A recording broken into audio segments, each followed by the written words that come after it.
This is so timely because this year we've celebrated our, I'm getting even teary, our 100th anniversary of the 19th Amendment, giving women the right to vote.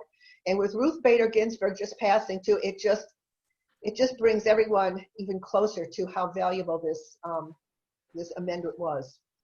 Cynthia holds a master's degree from the University of Virginia and Drew Theological School. At Drew, she focused on 19th century children's Sunday school books and also the role of religion in the early women's rights movement. Catherine Spinella will be helping with the details of how to go back and forth. And so I give you Cynthia. We've been waiting for this for many months. And thank you, both you and Catherine. And we can begin, and then we'll have questions afterwards. Thank you, everyone. So you can do it to speaker view. I think everyone should go to their speaker view if they have that so that you can see Cynthia and her presentation. Thank you. How do you get to speaker view? It's up in the top right, Penny. Top right of your screen. Got it. Okay, am I unmuted now? Can you hear me? Yes. Okay, great. I'm very pleased to be doing this. I must admit that I woke up very groggy this morning thinking, oh my goodness, I've got to go to the church and I've got to check the screen. I've got to figure all this out. And then, you know, I realized that I wouldn't be doing it that way, that this would be a new example of, you know, a new challenge. And so this will be my first time to do screen sharing, so I know you will all be patient with me, and I am very appreciative of Catherine for helping me out. But one of the positive aspects of 2020 has been the centennial marking of the ratification of the 19th Amendment. And I think as we've listened to historians and journalists of today, there's sort of three themes that keep coming through this. The first is that women won the right to vote. They weren't granted the right or given the right by a generous male electorate, but that it was a very long, difficult journey with a lot of sacrifice over several lifetimes, and of course culminated with the leadership of our own Alice Paul from New Jersey and the National Woman's Party. Secondly, that African-American women have largely been left out of the story. And it's high time to correct that record, to broaden the spotlight.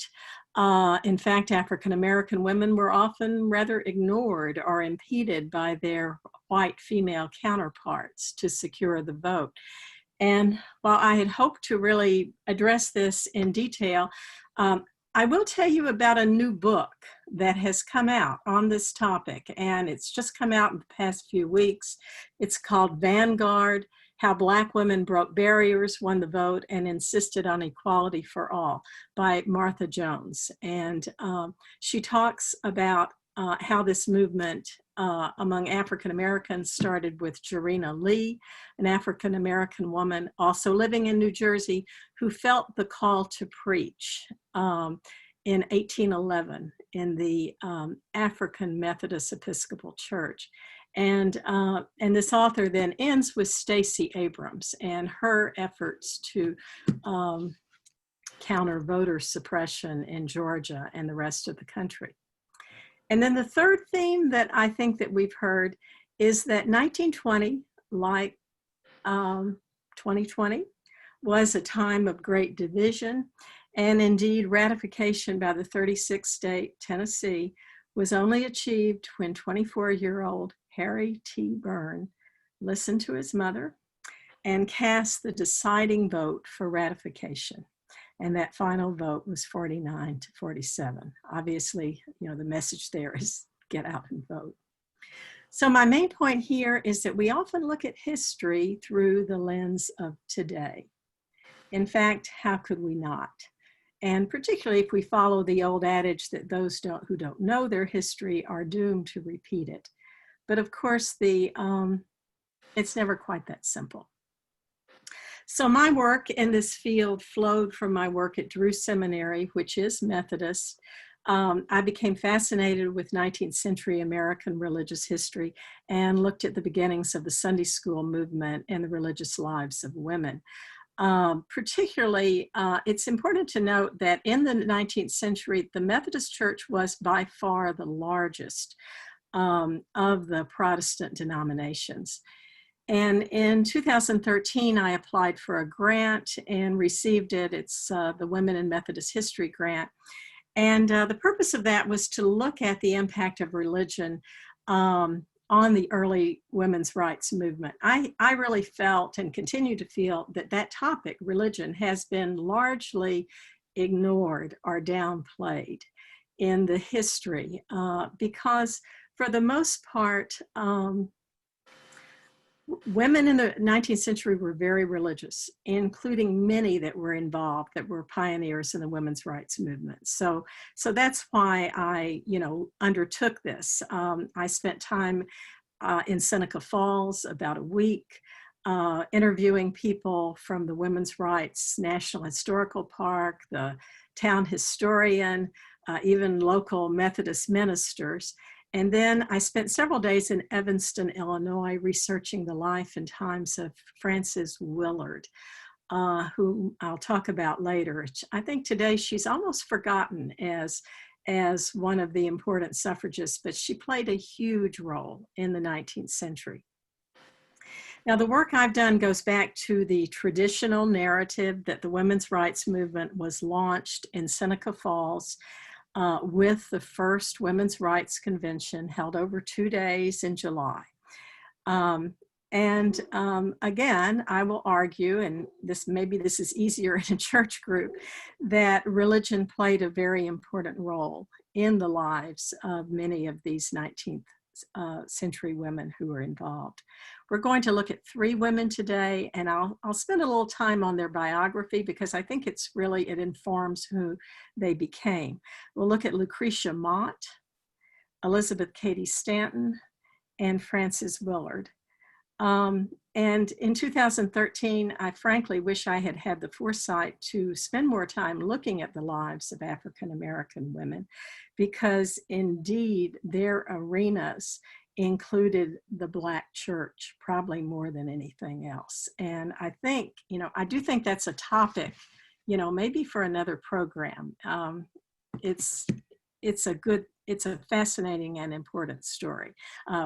Black women were attempting to become ministers really earlier in many cases than white women were. So of these 3, two of them were very religious at times in their lives, and their work flowed from the religious currents of the day. And another one was much less religious, and in fact, she really pushed back on the religious streams of her day and against the religious authorities who were by and large male. But the contributions and work of all of them was strongly impacted by a key ingredient of much of the religious thought of the 19th century, and that ingredient was social reform. Now, in talking about American religion, we'll look at the backdrop of the Quaker influence, and then a very intense period of American religious history known as the Second Great Awakening, which we ascribe to American evangelical Protestants of the late 1790s to around 1845. Second Great Awakening was dominated by revivals, camp meetings, charismatic preachers. It flourished on the frontier, particularly among Presbyterians, Methodists, Baptists, and sometimes Congregationalists. And the star revivalist preacher, and here I'll try to share my screen, was none other than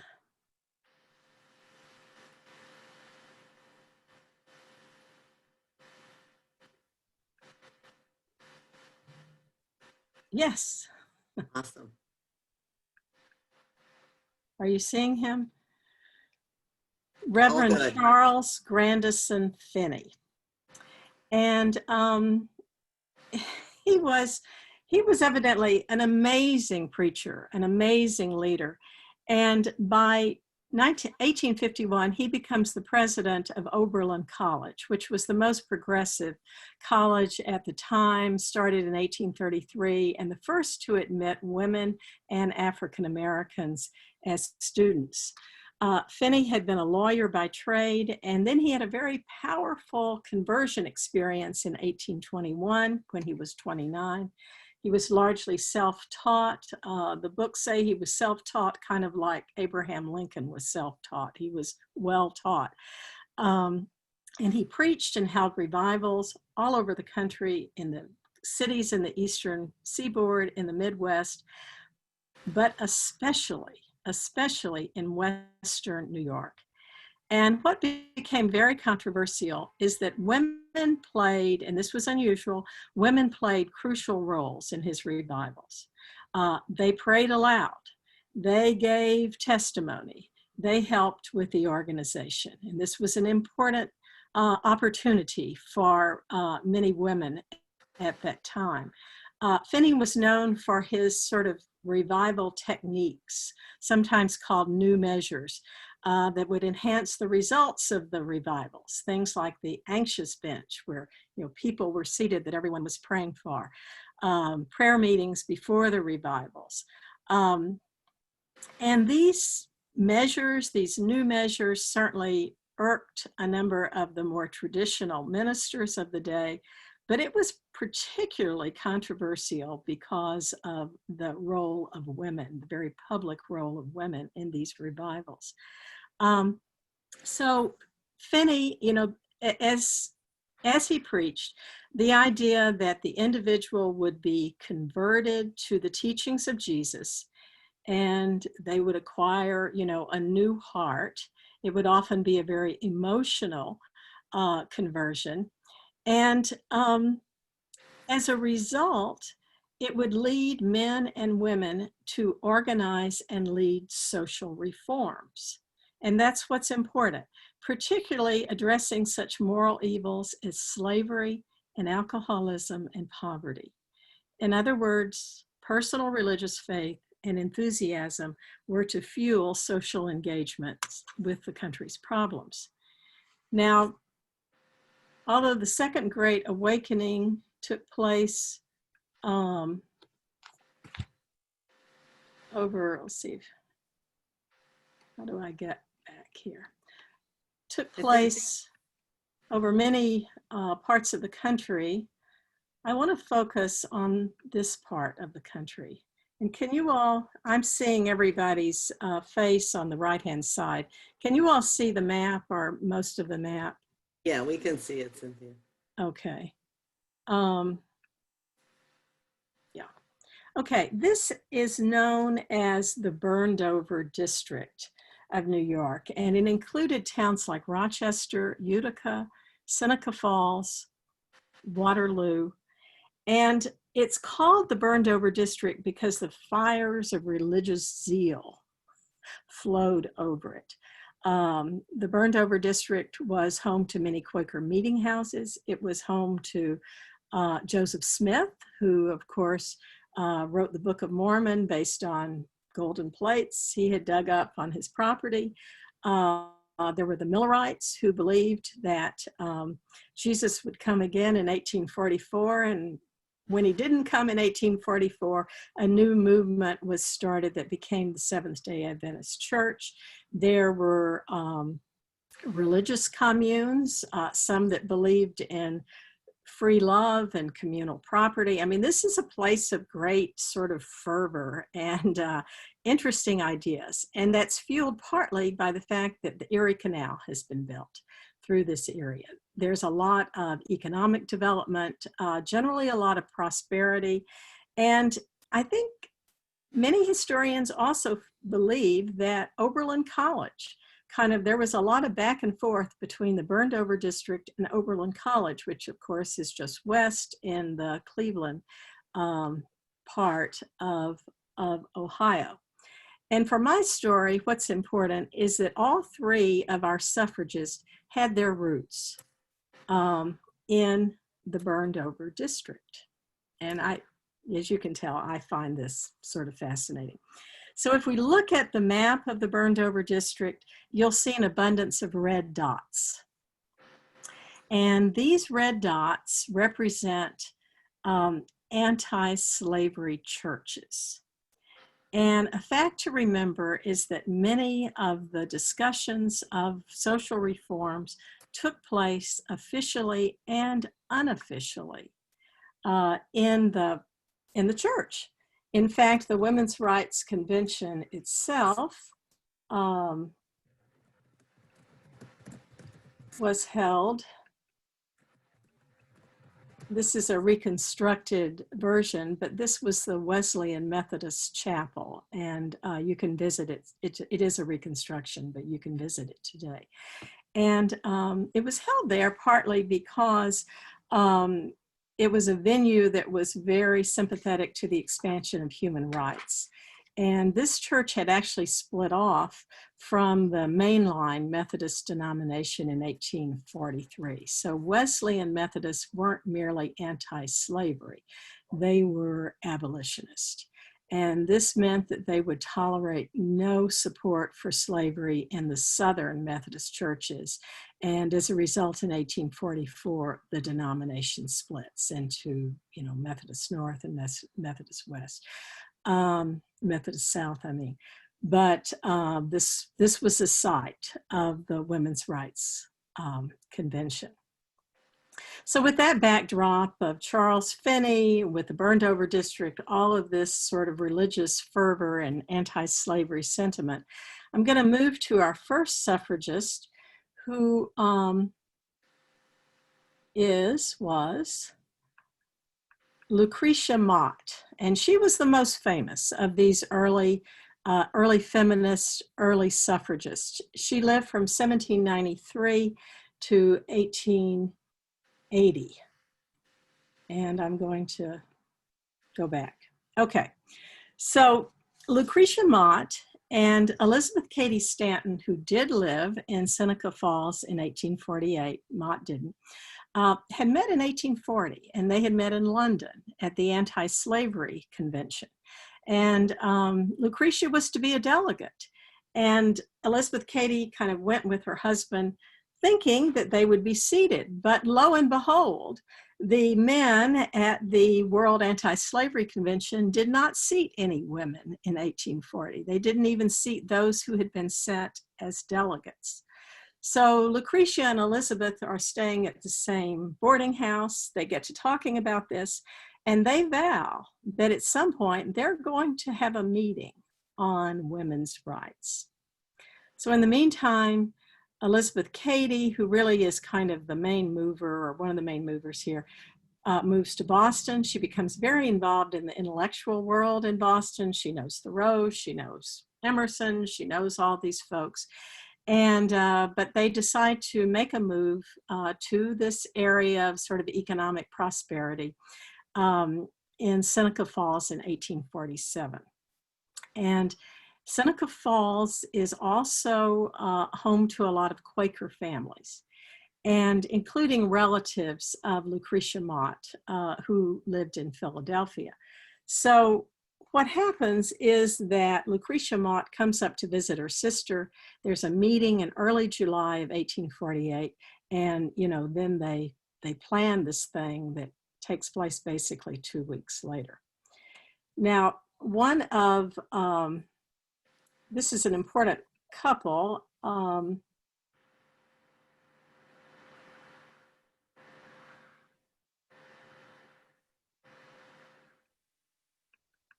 I'm going to go back to Lucretia, and also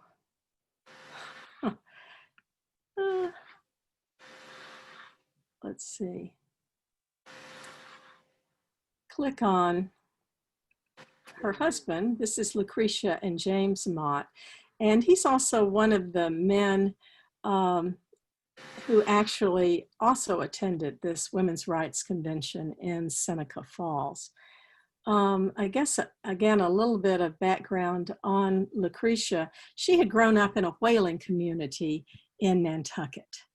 And that was a place where women actually really took charge because men were away for months, even years at a time, and the women had to run things more or less. She met her husband, James, while they were both teaching at a coeducational Quaker school in Poughkeepsie. And in their marriage ceremony in 1811, they vowed to be true and loving, but there was no reference to female obedience.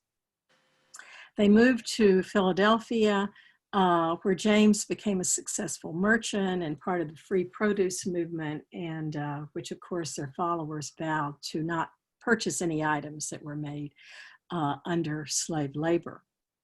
The Mottes were also part of the Hicksite branch of the American Society of Friends, or the Quakers. Without delving into too much detail, the Quaker movement started by George Fox in England had, of course, migrated over to the colonies. And at that time, it began growing closer to American Protestantism.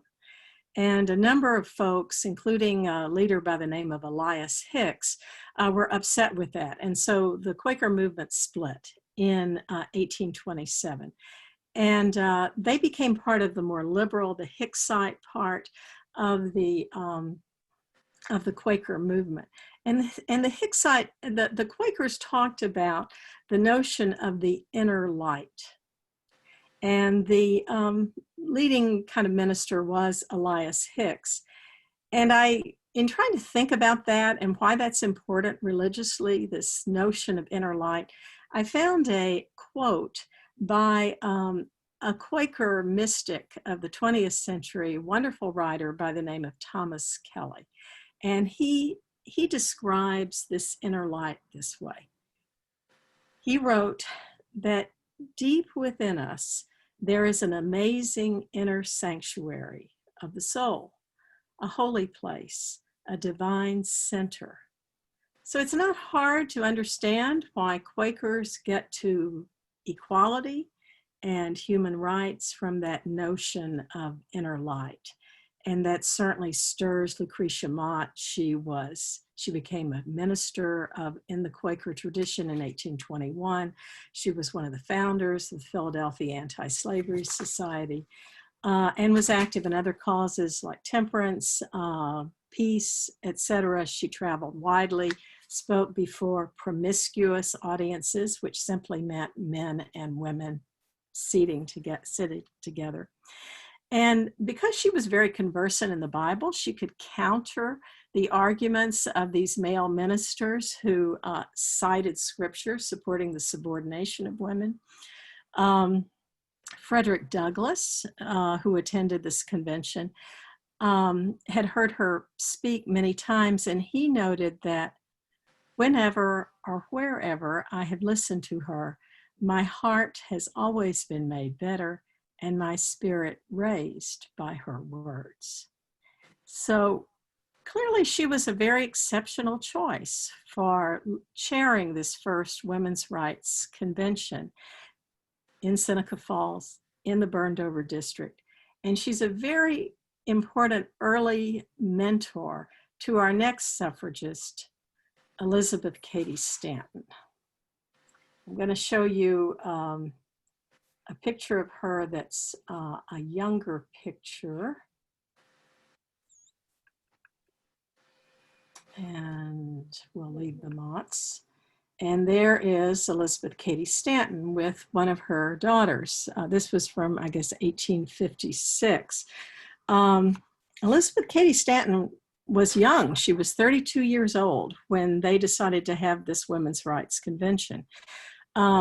She had 7 children, and she spent most of her time up until 1869 at home raising these 7 children. But of course, she did a lot with her time. She's really known as providing the intellectual heft to the movement. And more than any of the others, she avoided the religious fever of the era. But even she wasn't immune to the impact of that, but by her life, she had developed her own Bible commentary, the Woman's Bible, to demonstrate her conviction that the Bible, or at least the way it was generally interpreted, had effectively crippled the lives of women. Now, Elizabeth Cady Stanton grew up in Johnstown, New York, about 40 miles from Albany. Her father was a famous judge, a congressman, a member of the legislature. Her mother was Margaret Livingston Cady, and she was, of the Livingston family, famous family of New York. Her mother gave birth to 11 children, including 5 sons, and they all died before the age of 20. And it's been told that Judge Cady was so heartbroken at the deaths of each son, and by the way, all the daughters survived, but he was so heartbroken with the death of each son that he told his 11-year-old daughter, Elizabeth, "I wish you were a boy." She becomes an overachiever in many ways.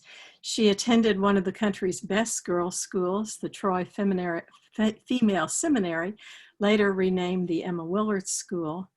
And ironically, in 1831, the famous Reverend Charles Finney brought a revival to Troy. And many of her classmates sort of were converted, fell under his spell. But he really terrified Elizabeth. And she called him a terrifier of human souls and had terrible dreams of hell and damnation. And the only way she was really cured of that was a family trip to Niagara Falls, where religion was a forbidden topic. And I think this was formative for her. She left Emma Willard, I think, a year or so before graduating, lived at home, observing her mother run the household, but also spending time with her father and his law clerks. And she debated, she understood constitutional law. She looked at topics of legal inequities and, decides, I think at that point, that she's going to apply her very fine mind and commitment to women's rights. She marries at the age of 24, and she married an abolitionist lecturer by the name of Henry Stanton. She considered him incredibly handsome. I'm not sure I see it, but of course this is a later picture. The Stantons, as we noted earlier, actually went to London on their honeymoon, located in Boston, and then moved in 1847 to Seneca Falls. And I can show you a picture of her house in Seneca Falls. This is it. You can visit it today, although you can't go inside because of the pandemic, but it is on the tour. And it's very interesting, very interesting to see. In terms of the Women's Rights Convention, as I said earlier, it took place over 2 days in July in 1848, with some 200 to 300 people in attendance. And this is amazing to me. They organized this thing in early July. They put it in the newspaper, and people come. They come from Rochester, they come from Utica, men and women, 200 to 300 men and women both days. And what they do in this is to adopt a Declaration of Rights and Sentiments. It's similar to the Declaration of Independence. In other words, all men and women are created equal. But instead of King George, there were 18 accusations against men and the patriarchal institutions of higher learning, such as the medical, the legal, the religious professions. They mention the ability to teach, to speak, to write, and finally, to exercise the elective franchise. And this was the last provision. It was by far the most controversial, and there are folks that didn't want it included. But Elizabeth Cady Stanton wanted it included, and it was. And the one African American in attendance, Frederick Douglass, was very influential with this group. And I think his support and speech at the convention were very persuasive. And in the end, 68 women and 32 men signed. And this, this gave a launching place for Elizabeth Cady Stanton. And she really spends her life defending the resolutions made here. And for much of that life, she works with this woman that you all know.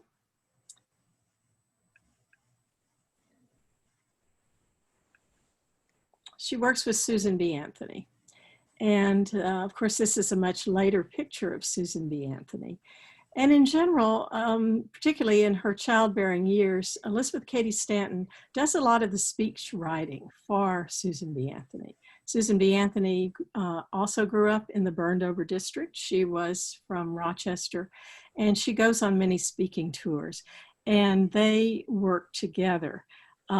They form the National Women's Suffrage Association. Elizabeth Cady Stanton served as president from 1869 to 1892, you know, giving lectures, penning newsletters, etc. I think it's important to note, and this has really been, I think, underscored today. Let's see.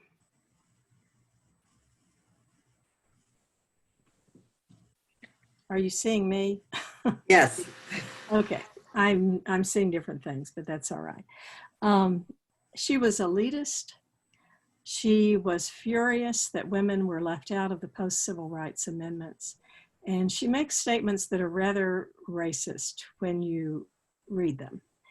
And she really becomes a supporter of educated suffrage, which kind of puts her in the line of you know, advocating some sort of literacy test or something of that sort.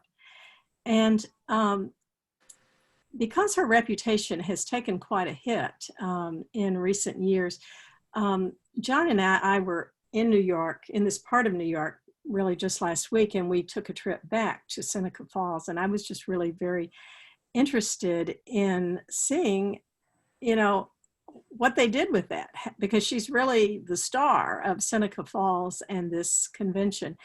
And I don't have a lot to report because they're only open 2 days a week now, and they've shut down a lot of their more interactive exhibits. But I would say that I think they don't address it very well head on, and they seem to get much more play in their description to Lucretia Mott. Now, I think there's really a wonderful opportunity moving from the work of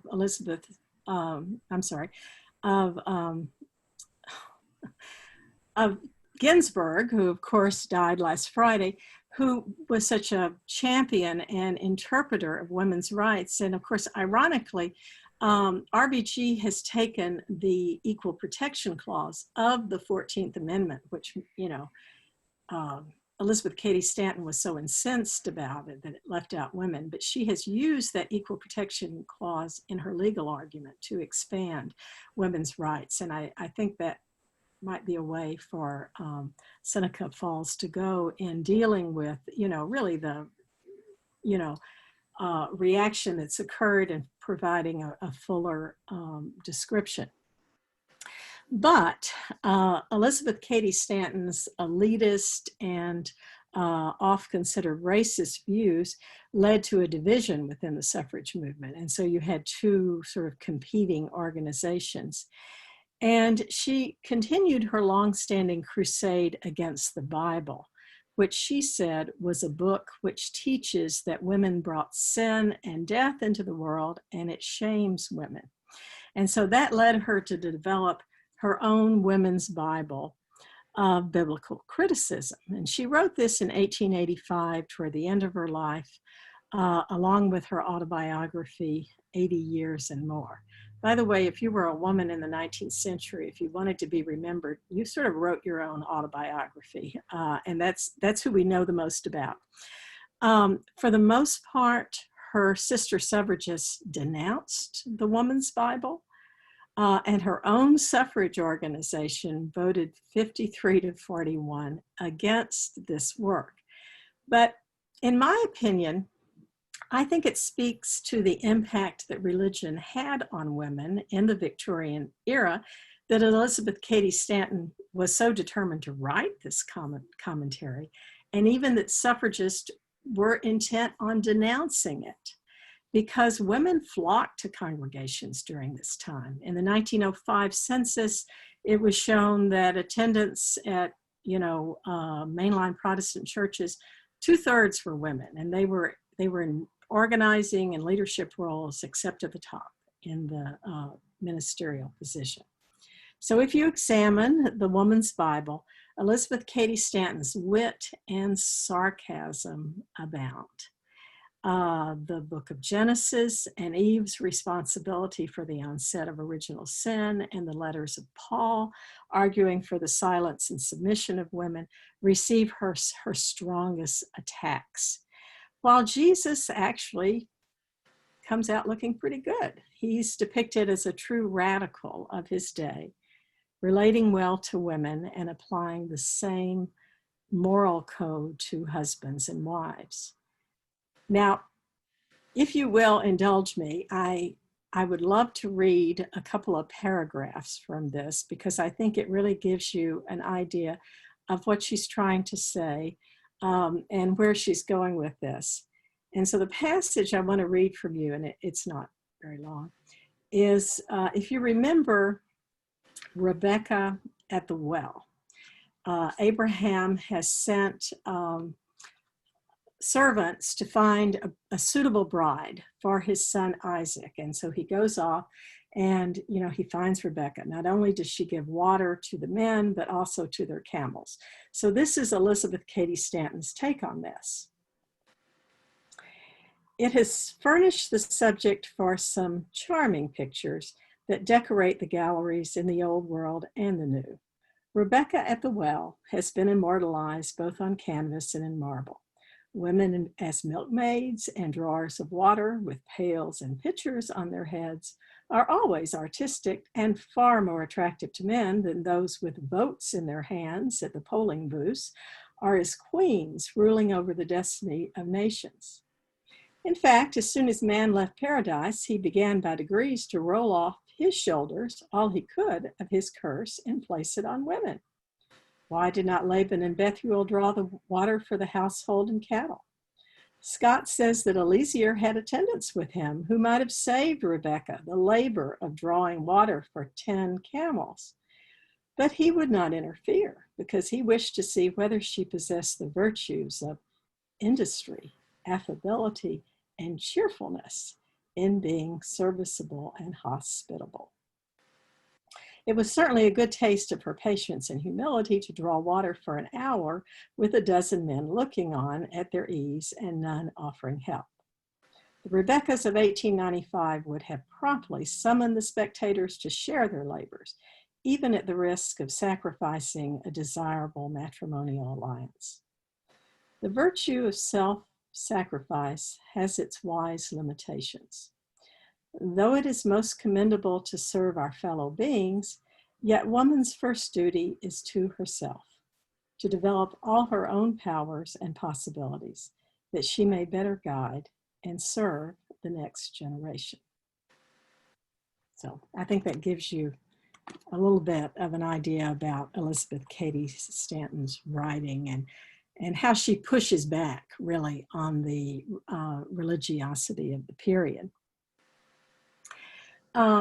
So before moving to our third suffragist, and I'll try to be certainly aware of the time, let me reiterate that the feminism of Mott and Elizabeth Cady Stanton sprang from a human rights context, growing out of their work in an anti-slavery movement, Quaker thought on human equality, the moral stand against the sin of slavery preached in the burned over district.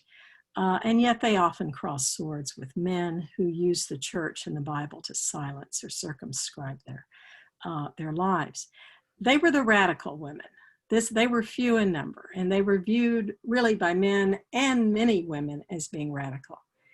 And our third suffragist, Frances Willard, has a very different approach, similar goals. She's certainly in favor of full suffrage for women, but she wants to appeal to the more mainstream woman, to the more middle class woman, the woman operating in her domestic sphere. And remember, at that time, gender relations were really divided into two spheres. There was the public sphere. This was men's domain. It included politics, business, etc.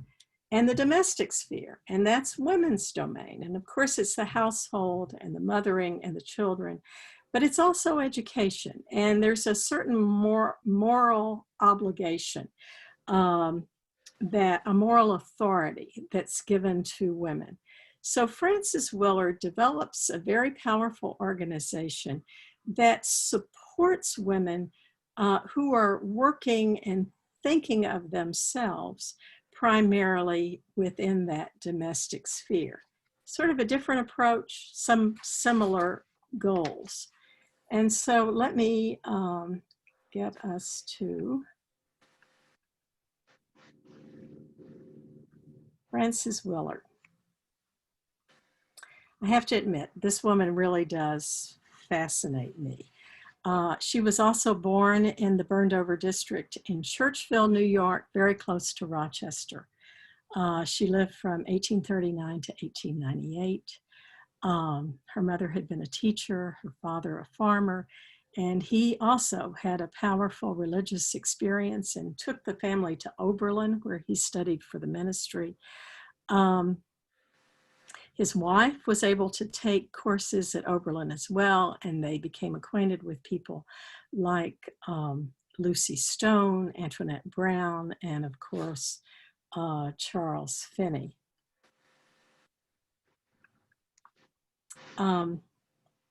But after time in Oberlin, her father became ill with the TB, early signs of the TB that later killed him, and they moved to Wisconsin. What's important about that is that she lives a rather lonely childhood, but it's a very intellectual childhood. She's homeschooled by her parents. She learns a lot about the Bible, Shakespeare, Emerson, the English poets, and novelists, and she's able to incorporate all of this with great facility in her later speeches. By 1859, the family moves to Evanston, and they have become Methodists. And this is significant because, as you may know, Evanston was really an intentional Methodist community that was developed in 1851 around the founding of Northwestern University and Garrett Biblical Institute, which I believe is Dave Shaw's alma mater. It would be Willard's main home and headquarters for her for the rest of her life. So Frances and her sister Mary graduated from the Northwestern Female College. She taught school for 9 years. She has a lot of personal setbacks. Her father dies. Her brother becomes very ill, is an alcoholic. Her sister Mary dies. And she is involved in a very public and painful broken engagement. She was engaged to a very promising upcoming Methodist minister by the name of Charles Fowler. And one of the main reasons that she broke the engagement was that she realized that she was far more romantically attracted to women. And so she decided that she would not marry. At the same time, she's struggling with her own faith. She's not sure she's had this requisite conversion experience that's expected of Methodists. Finally, she does. In fact, if you visit the Evanston Methodist Church, there's a beautiful stained glass window of her at the front of the church. After all this angst, she goes to Europe. She travels for 2 years. It's an incredibly enlightening experience for her, and she learns about sort of women's rights movements at that time.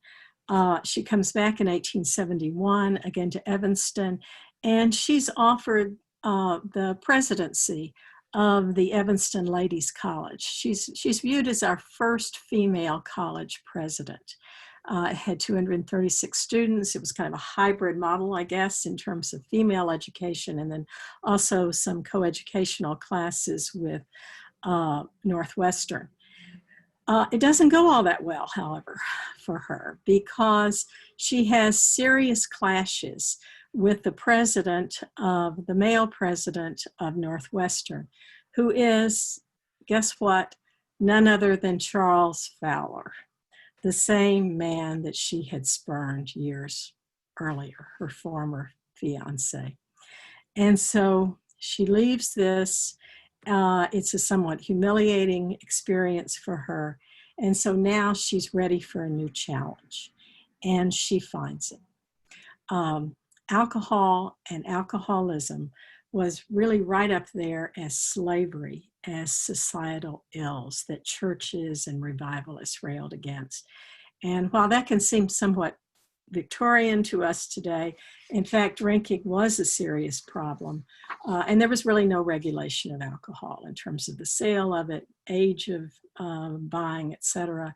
Many Americans felt that drinking had dramatically increased after the Revolutionary War, and with by the 1840s, with many new distilleries, improved transportation, it was widely available, and there were many taverns in many towns. So initially, temperance took the tact of moderation, and then when they didn't feel like that worked well enough, many churches, including Methodist, and again the largest denomination at this time, started demanding total abstinence of its members. But women particularly saw alcoholism as a real threat to the security of their homes, their domestic sphere.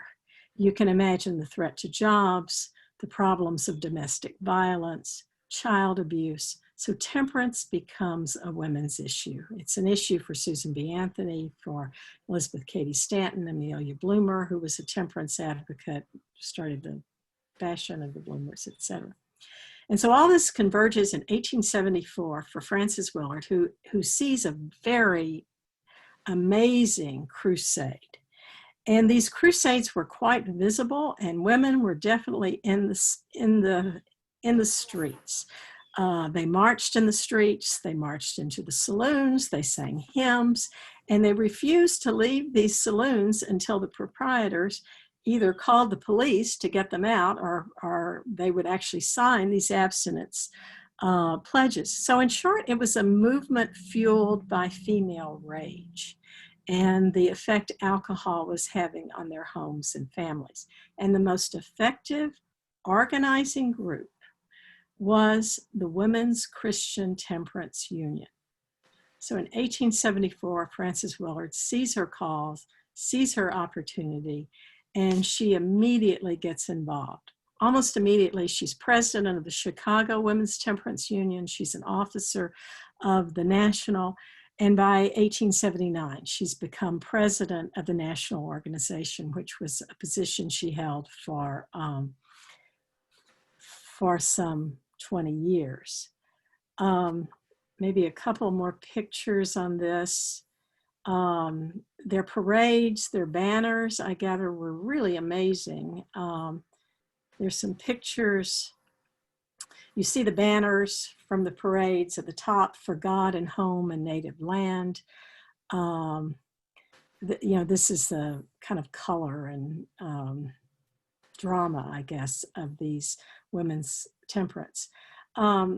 Frances Willard becomes a very famous speaker. She evidently was a marvelous, very marvelous speaker. This is a book of her speeches. Let something be good be said, and a picture of her time as president. And I'll go back, let's see. So in terms of her approach, while she privately advocated for women's suffrage, full women's suffrage, she uses a very indirect approach that's different from the suffragists. The springboard is temperance, but Willard argued that women had to protect their homes, their families, and their children, and to use their moral authority.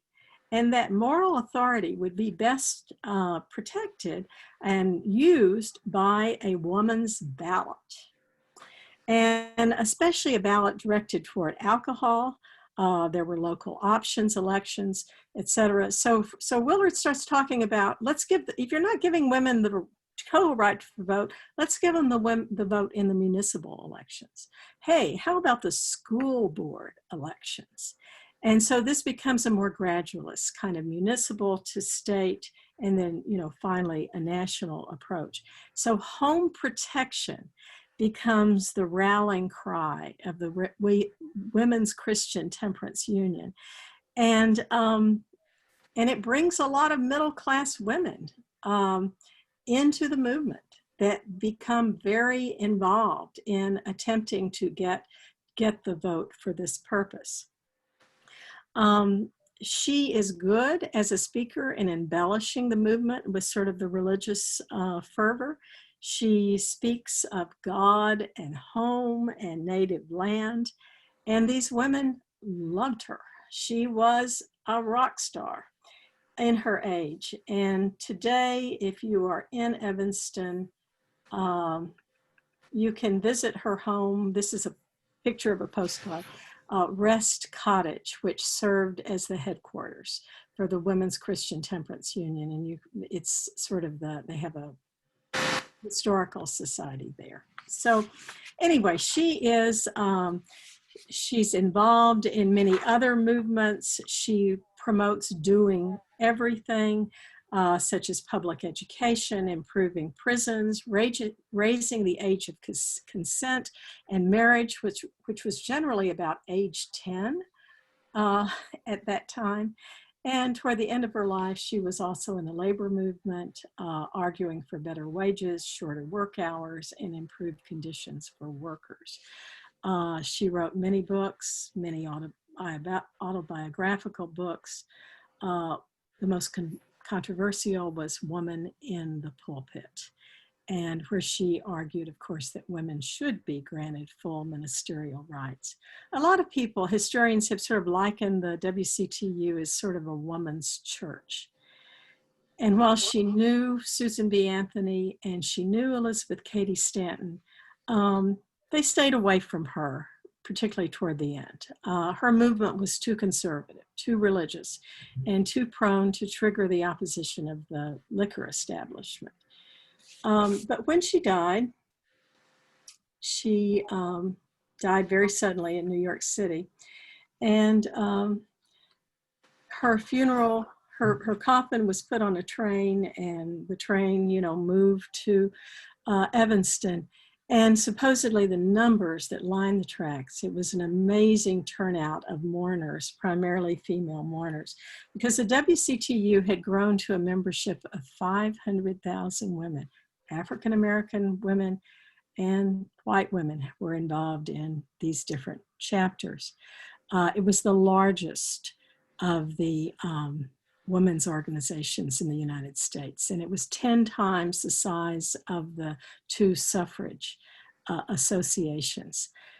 I think she's not well known today because when she died, her longtime secretary, Anna Gordon, sort of began to deify her in that sort of off-putting, highly sentimental way. And the WCTU sort of ended the other causes that they were working toward and just focused really on temperance and prohibition, and it gets folded into the prohibition movement. But this statue that you see is in the Capitol. Every state, has two statues in the hall in the Capitol, and so one of their two is of Frances Willard. So I just like for people to know about her. She certainly had their story. She and Ida B. Wells had a lot of back and forth, and that was controversial as well, because Ida B. Wells, as a famous African-American journalist, really wanted her to take on lynching as an issue. And in too much deference to the Southern chapters of the WCTU. She did not do that. And she was really criticized by Ida B. Wells and others for that. So anyway, that becomes part of the larger story that we try to tell in this really complicated story. So with that, I'll end, but I have two clincher statements that I would like to say, talk about and related very quickly. First of all, I think we should remember that religious institutions and churches like ours, have a great legacy in the arena of human rights. And we should remember that, and we should hold on to that and continue that.